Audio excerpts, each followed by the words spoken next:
This week in Teams, Jay and Craig sit down with longtime technology learning leader, CEO, and founder of Visual SP, Asif Rehmani, to talk about Viva Learning.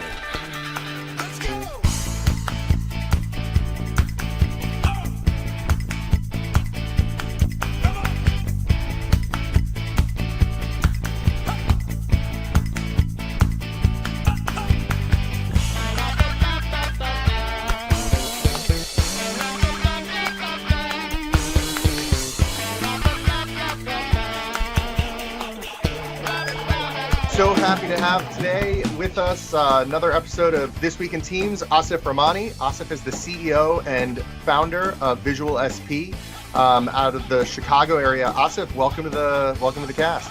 Thanks for having me, Jay and Craig. Appreciate it. Thanks for having me. Normally Jay introduces me, but he didn't. So I'm trying something different, Craig.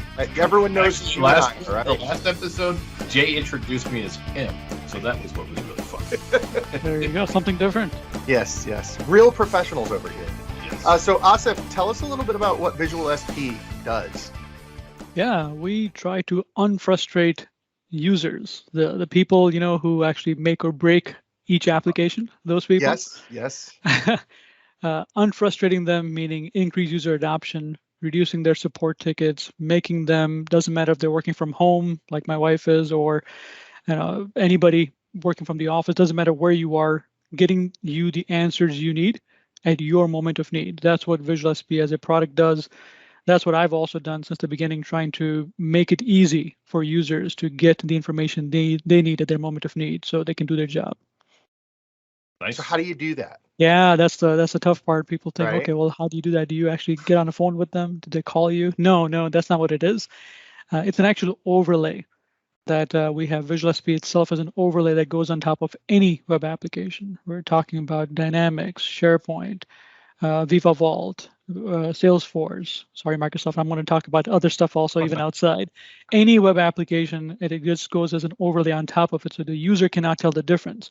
Right. And it provides them the information that they need. So imagine I'm looking at my site and I see a button. And I click on the button, it gives me an answer, or it starts a walkthrough, or an inline help icon, or a link, or the tab that we have, which came first a long time ago, where if you click on our Visual SP tab, you get a panel where you can ask your question or get the contextual help. At the end of the day, trying to make it so it does not feel foreign to you. It feels like, hey, it's just any other website, but it's actually your enterprise applications that this is on top of, right? So everywhere you go, ServiceNow, HubSpot, Salesforce, whatever it is, you have the answers right there, context-sensitive information at your moment of need. Cool. So within an organization, who are you guys working with? We started many years ago. When we first started, we were speaking with the IT folks more often. They were the ones looking for a solution for their SharePoint environment. But as we grew with the company and the mission, we realized it doesn't matter even if it's a SharePoint IT guy, they are, or others, they're all thinking about many different applications. The ones that I mentioned, and even beyond that, think NetSuite or others, CostPoint. There are so many web applications that users have, and the same frustration are there. So we started the conversation with IT directors and VPs and stuff in mid-sized, smaller companies. Then we even went beyond, and now we're talking a lot to the business folks, the HR department, the communications department, and others who are trying to get the information to their users so they can retain the users. You don't want them to resign on you or get frustrated. And that's what we try to help these folks to do. We're going to be talking about, obviously, for example, the Viva Learning and deep learning mechanisms, but this is also a part of the learning model, which unfortunately many people forget about. That, yes, I'm providing them courses, but what about when they have a question that they need an answer to? What do I do? Yeah, and these folks from the IT, HR, communications department, they're all thinking about that. How do I make it happen? And that's where we help them. What I like about your product is that, as you said, it is in line, because so often it's like, I want to do this, but what document did I see it in? What recording was that? Who was that guy that made that comment on Twitter? Yeah. How do I find it? So that's good. And one of the things that you mentioned early on was that you've been doing it for a while, right? Not only just Visual SP, but I have known you, I think, since 2011, maybe at a SharePoint Saturday. I know definitely at SharePoint Saturday, Chicago Suburbs in 2013 that I hosted, you spoke, but I had seen you at conferences, SharePoint Fests, and all those. Can you tell us a little bit how you got started? Yeah, it's a long journey. I was not in the Microsoft space when I started. It was Java and other stuff. I was a programmer, late 90s. But within the Microsoft space, my first foray into Microsoft SharePoint specifically was in the early days of SharePoint. It was actually early 2002, when those of us who have worked with SharePoint 2001 know that it sucked really bad. And I mean, really, really bad. And I had no doubt in my mind that the SharePoint thing will not go anywhere. Right. At that time. Right. And here we are, so many decades later. My journey began at that time as a consultant, working for a bank actually in Chicago here. And they wanted to get their documents managed somehow, and SharePoint was the thing. I went from a consultant to becoming a mentor to other companies to help them do this. SharePoint 2003 came along, 2007 came along. Along the way, I became a trainer in 2005 when I was training full time, doing about 12 courses a year. And that's anywhere from 20 to 40 people a class. Right. Then that's actually where I got my MCT, Microsoft Certified Trainer, in 2005. In 2007, Microsoft awarded me out of nowhere as an MVP. I was like, well, thank you. I've had my MVP since then, so 2007 till 2022 right now. Wow. And honestly, it's been a pleasure being able to help people, because that's something that has always helped me. So, the acronym, which some of us say in our community, WIAFM, what's in it for me? For me, doing things like what we're doing today in this webcast or doing teaching, speaking at conferences, it helps me. And I enjoy this as a vocation. So I've always done that, still doing it right now. 2012 is when we started actually making the whole thing into a product. And that's what I was talking about with the Visual SP. So if we are not here, us, who else is there at the moment of need for a user to answer a question? And we wanted to accomplish that goal. And that's what we've been doing since 2012 all the way till right now, trying to get closer and closer to the point where the user just has the information they need to succeed. And I think it's more important than ever right now, especially with the COVID days that we're living in. Yep. What I like about your entire path is it's all about education, but it's not click here. It's contextual. It's you're trying to do this. We want you to be able to figure it out then. And that's always been a big struggle for people is, you go take a class on something and then maybe you don't think about it for 2 or 3 weeks. And then the next time you touch that thing, you have no idea how to actually make it happen. So that kind of do one for OBS, because Jay really needs help. Oh, I really do need to bite the bullet on an OBS course, but that's for another podcast. Sorry, I couldn't resist, Jay. I didn't know. I deserve it. So that actually is a big part of your story, the things that you do. That's a big part of why when Craig and I looked at this Viva mini series we're running and we were trying to figure out learning, you were one of the first people that came to mind. So tell us a little about Viva Learning and what does it mean? What is Viva? And what do you like about it? Well, sure. And what don't you like about it?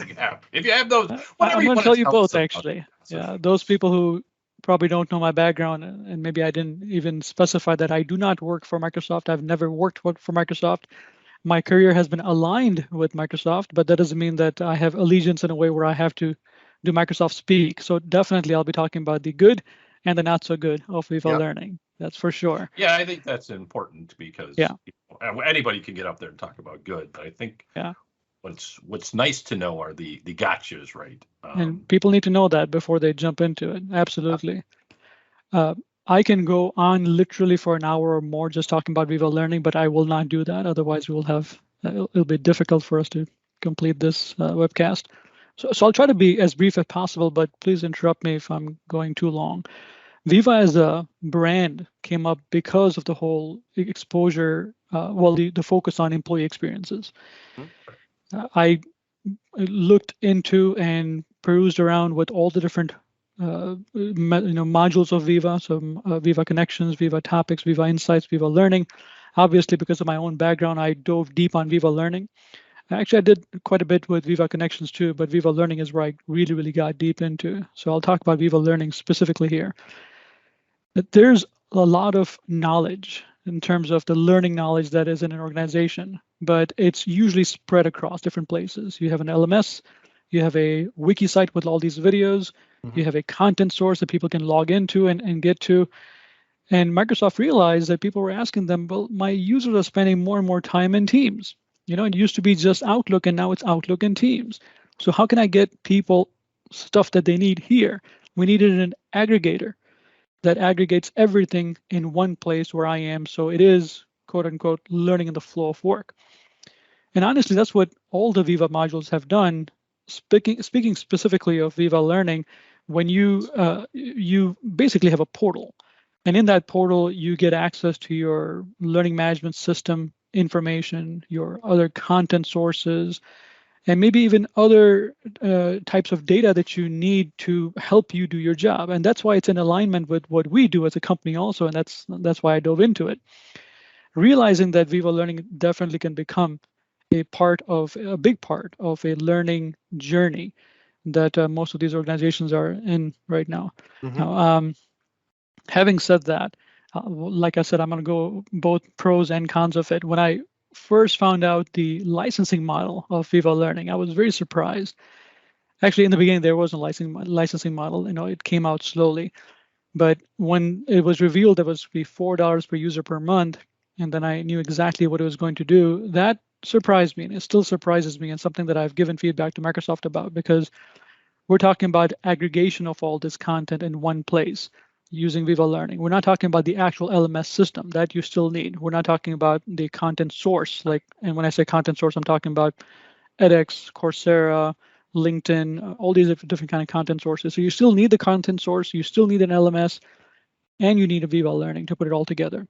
Yep. When I speak with organizations and I talk about this, they tally up the cost, and it becomes pretty huge. But on the flip side, as I'm sure you guys already know, there's a free version of Viva Learning too. That one I've seen many organizations adopt because there's no downside to it. In fact, it's already pushed out to almost every tenant, if not every tenant anyway, so you have it. What you decide to do with it, that's up to you. Do you publicize it? Do you just let people discover it by chance? My advice has always been that you do let your users know that it exists and here's what it's going to do for you. But you also let them know some of the gotchas as well. So here's a gotcha which I definitely do not like, but I know that it is in Microsoft's roadmap to fix. You get to see all the content that's available through, let's say, LinkedIn Library in Viva Learning. Not everything that you have access to, but everything that's there. And you can get to a point where you see it in a tile, say, oh yeah, this course on, I don't know, Dynamics 365 Sales Hub makes a lot of sense. Let me figure that out. You click on it, you get to the next screen where it gives you a tile, gives you all the synopsis, everything else, and you're happy. Okay, I have access to it. I wanted to learn it anyway. And then you click on it, and then you're surprised when it asks you for your login credentials. And not only that, another thing that surprised me, which is not configured properly, and I'm sure Microsoft is looking into that also, is even if you have access to it as an individual from the web browser, you can't get it through Teams for the exact same course, because the Teams version, the Viva Learning specifically, that's pulling in your organization credentials to get you access to that course, not your individual credentials, if that makes sense.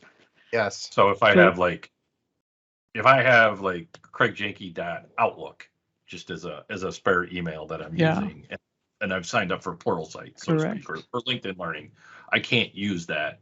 I have to use the Microsoft credentials if I go through my Microsoft tenant. Yes, that's exactly true, and that's confusing, And every time I do a presentation, I actually point that out to let people know that, listen, there's a open in browser button that exists.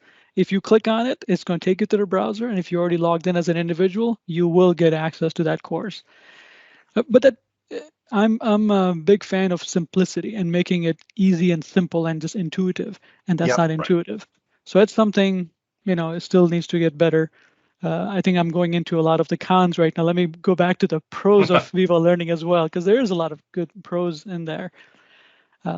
You get to show everything that your organization has in terms of learning in one place, so people don't have to go to different places. In fact, if you have the paid version of it, you can get into the assignments, what your analytics are, and you can expose all that stuff from your LMS through Viva Learning as long as there's integration, which I think is huge because it is truly learning in the flow of work. You're looking at your chats, you're doing your meetings, you're doing everything in Teams, and now you're getting all that other information directly in Teams as well.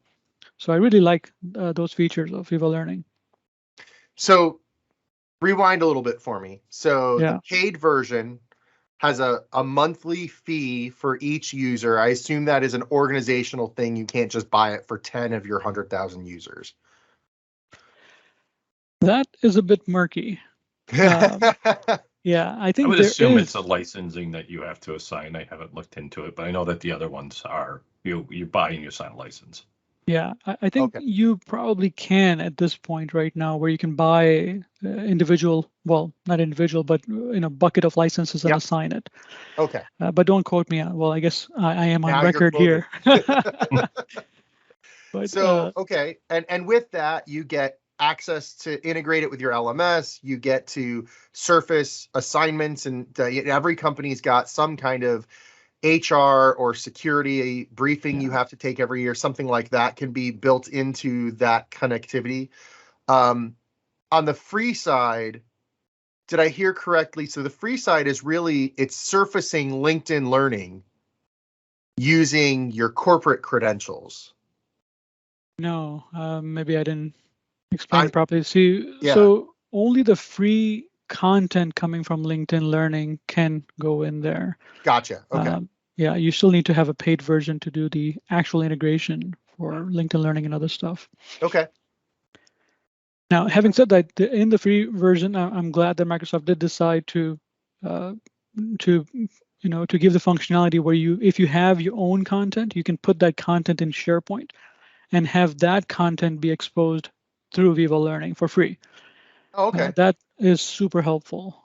It is kind of weird the way you have to integrate and you have to configure it, but once you figure it out, it takes about half an hour or so, then it becomes easy. You know what to do. It's basically you're pointing to a SharePoint list, which in turn is pointing to other locations where the actual content is located. Yep. That makes sense. Okay.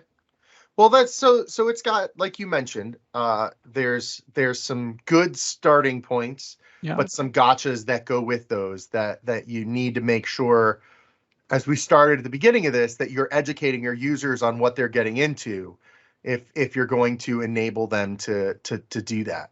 Yeah. So are you seeing Viva Learning adopted yet? By organizations? Are they starting to grasp onto that as an organization and really begin to utilize it, or are we still waiting for the pricing model or a technology enhancement to come before organizations really start to dig in? Yeah. Well, the only people who would have the real answer to this are the ones who are looking at the licensing in the back end and selling it. I can only speak to what I've seen and heard myself. Yep. Because I do speak about this at conferences. I do talk to lots of people who are looking and thinking about this. And from those lots of people, many of them have started using Viva Learning, the free version. Only a few have gone to the paid version. Very few that I know of personally. Many of them are the free ones are looking into doing trials, or are already doing it or thinking about doing trials to figure out if it's useful for them or not. But they're not fully going into biting the bullet and getting the paid version. Just kind of kicking the tires on it. Yeah. Also because there's a bundled version also, right? That's available for the whole Viva modules, where you get 4 of them, all 4 connections, inside topics, and learning for $9, where otherwise it would be retail $12. Plus, when ally.io becomes officially part of Viva as well, you get that for included as well. Right. So companies are kicking tires to see if this is the model they want to go into or not. time will tell exactly if this is going to be the right decision, for them to go this route. Or my gut feel says that it's going to be more modular in nature, where I need Viva Learning or I need this, and then I just do that. But we'll see exactly what people decide. Okay. It's interesting because it fits into, so my experience, it fits into the employee experience, right? Viva employee experience. We've got 4 modules. Customers. So I have been doing a lot with Viva Insights and Workplace Analytics, and I know what customers are looking for when they want to do that, right? They want to increase employee engagement, increase in productivity, but the problem is they don't really have a good handle on how they would manage that project to implement that, right? So if you're saying like that, I'm always who needs to be involved with that, right? It's business leaders. It's usually somebody from HR. Some companies have employee engagement people. Some people, it's got to be somebody from IT. So I'm thinking learnings would be that same way. You have people who are like trainers or who are in charge of learning, but do they also have to worry about HR? Do they have to involve in IT? And then if you're talking a bundle, right now, you've got to choose. A lot of those are going to be the same people doing the employee experience stuff. How do you prioritize? Yeah. The people side of things. It's hard. Right. If it's all automated where you just plug and play, then it would be wonderful. And Viva Learning, the free module, is that plug and play where it just works. There's nothing to do. It's just available. It's when you go to the paid version of it where you have to integrate and expose different things and manage and assign and spotlight and all that stuff. That's where the human component is super necessary. Otherwise, you're paying for, things that's going to go stale pretty quickly. Yep. So let's kind of dig into that a little bit if you guys are comfortable with it. When we were talking about SharePoint, we knew we needed admins and developers and back in the day, DBAs to run all of that stuff. With Teams, you just needed the guy. You needed the SharePoint guy, Jay. I don't know. That's true. Or gal. Had the SharePoint gal, right? Like that person that did all of it. With Viva and the employee experience, I mean, with Teams, we started to see a shift into different requirements, and with Viva, especially the employee experience side, it seems more and more we're not talking about a technology admin or developer type. We're talking about much softer skills. So what skill set, if you're thinking about looking at Viva Learning, what skill set do you need, and what process, like what should you be thinking about? Yeah, there's there's titles like knowledge managers. Wow. Right? There's titles like, of course, a learning director, learning manager that exist. HR, especially for human resources side of things, for association of talent development type of folks, people who have memberships of that. That's the core audience that's going to be really attracted to this learning module, because you are truly looking to provide the learning that people need through this portal. There are many varying titles, and I agree with what you just mentioned, Jay, that they're moving away from purely IT titles. Right. There are a lot more learning titles, communication titles, HR titles, and others like that. Now, the exact titles will vary depending on the organization. There's too many variations of that, but that's the kind of mindset that is looking at the learning side of things.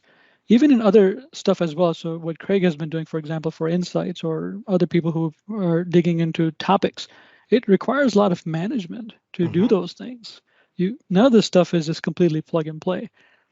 Taking topics, for an example, going a little bit on a tangent, we're talking about creating topics for each topic that you want and then managing it in the Viva topics for the long term.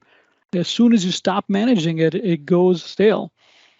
So none of these things are, all right, we'll just buy it and it will work and people will love it. No, sorry, it doesn't work like that. Same thing with learning as well. It has to have that commitment from the organization. Otherwise, you're just wasting money. That's a really big one too, because admittedly, the reason SharePoint was so hated in organizations is because technology would stand it up, IT would stand it up, and so often then walk away onto the next project. Yeah. And so I know the three of us, I've seen what we've talked about over the last decade. I know that we have always preached you have to be more engaged. You have to consider it more of an ongoing thing. But what I'm seeing more and more is these solutions, the employee experience capabilities, teams, these are ongoing engagements. This is not a technology that you can deploy and walk away from. You have to have a plan. And I like that key that you mentioned there is there's an ongoing management requirement for this. Absolutely. That if you're looking at rolling this out and you're thinking of it as a one-off project, you've already failed. Completely agree. I think that goes with everything. Like you said, it was back in the SharePoint days. It was in Microsoft 365 days, which it is still right now, and it's in the Viva days. Yep. The build it and they will come is only true if you build it and maintain it, and then they will stay. It's just like anything that you do. You have to maintain it. If you don't, it's just gonna go stale eventually. I think the Viva brand itself, and that's really what it is. Viva brand, Viva initiative is a great idea, and perfect timing also, where employee experiences are more important than ever. Right. But the same challenges will still be there in the future. They are still there in the present. And humans and executives, especially in the organizations, will have to be dedicated to maintain these things. Otherwise, it will not work, and we'll have the exact same user adoption issues and others that we have had before, as you mentioned, Jay, back in the SharePoint days. Yep. It will be interesting to see too, because right now we're seeing, I think we can just sit here and go, yeah, I know the problem that it's going to have about managing it, keeping it fresh, governing it, so to speak, with 4, right? So we got topics, insights, connections, and learning, what we've been talking about, right? You mentioned Ally.o and Glint is being brought in more towards the insights side, but there may be other options to use that. So now we're talking potentially 5 to 6 pillars, and I don't see Microsoft stopping there. That's enough. We don't need more. Yeah, we've hit our Viva quota. There's going to be more AI type of capabilities and things coming in like that.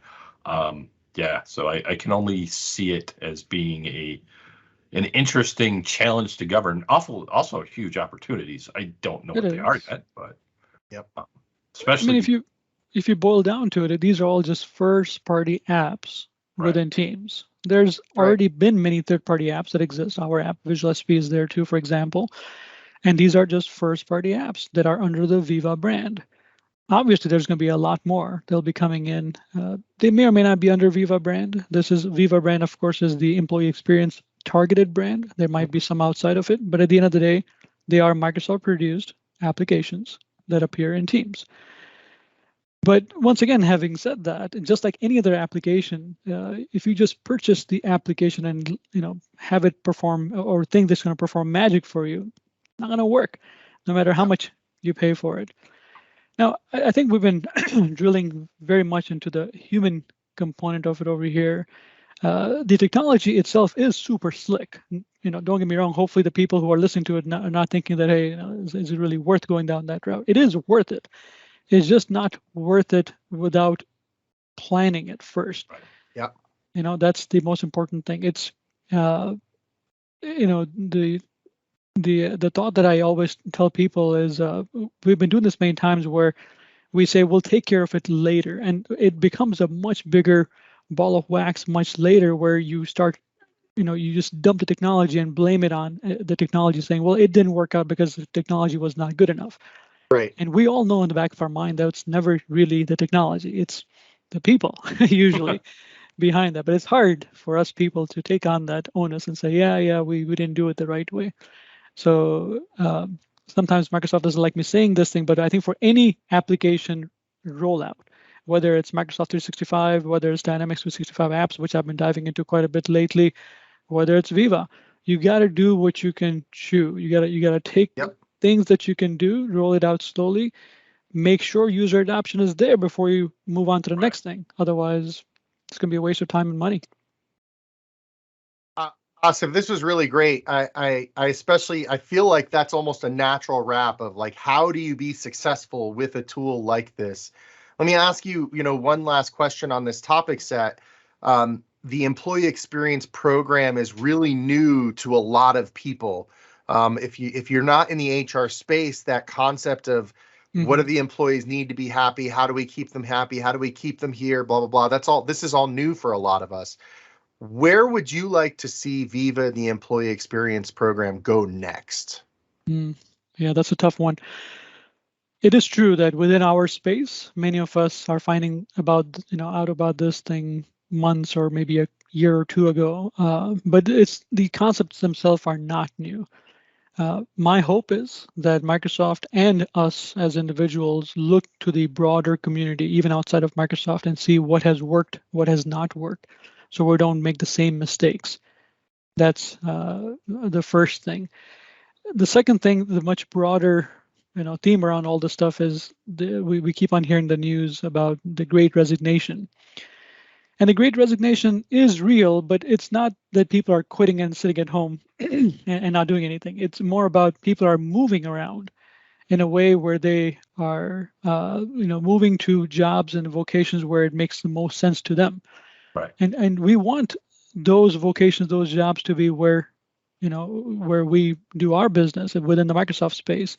But for that to happen, it has to have that the feel around it, which is welcoming, which is exciting, which is still comforting, and all. Sorry, I'm going on this mushy and soft tone over here, but those things matter. Those things matter.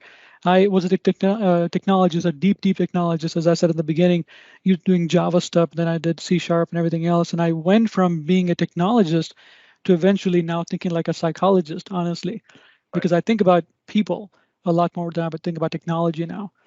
And that's the transition that I think all of us need to make, and Microsoft needs to make also, to make this employee experiences program take it to its full potential, where we put people first, not technology first. That's that's the perfect ending. Asif, where can people find you if they want to hear more about your thoughts on Viva Learning or on learning in general, or the M365 space? Where can they find you? Sure. Well, LinkedIn, I'm pretty active over there. So if you search for my name, Asif Rehmani, at LinkedIn, that's the first place. And then within our company also, I do a lot of blogging, a lot of content sharing through visualsp.com. Those two places are the best place to find me and my work. Are you going to be speaking at any conferences coming up? Yeah, people are traveling and out and abroad. True. Within the Microsoft's, yeah, we were talking about that earlier, that the conferences are opening up finally. So there's one that's coming in April, a few weeks from now. That's called the Microsoft 365 conference. I'm actually serving as the chair for the Dynamics 365 track that I've introduced in that conference. So I'll be leading that track. Nice. That'll be fun. And then after that, actually, I'm presenting at a conference that has nothing to do with Microsoft. It's called the Learning Solutions Conference out in Orlando. So I'll be presenting over there, talking about learning in the flow of work, blended learning, digital coach, performance support, and a lot of these other concepts, which are pretty common in the learning industry, but many of us are not aware of. So they'll be fun. And then there's the 365 EduCon. Those happen regionally. So there's happening in Seattle, Chicago, Dallas, and somewhere else. So I'm booked on those as well.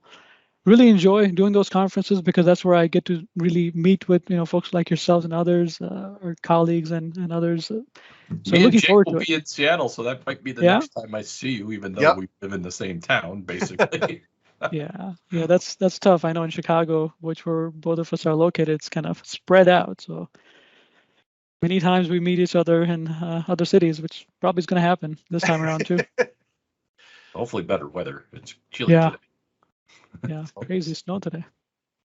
Well, listen, guys, I'm going to let you wax poetic about snow as we hang up the call. But Asif, thank you so much for joining us. Really enjoyed this conversation.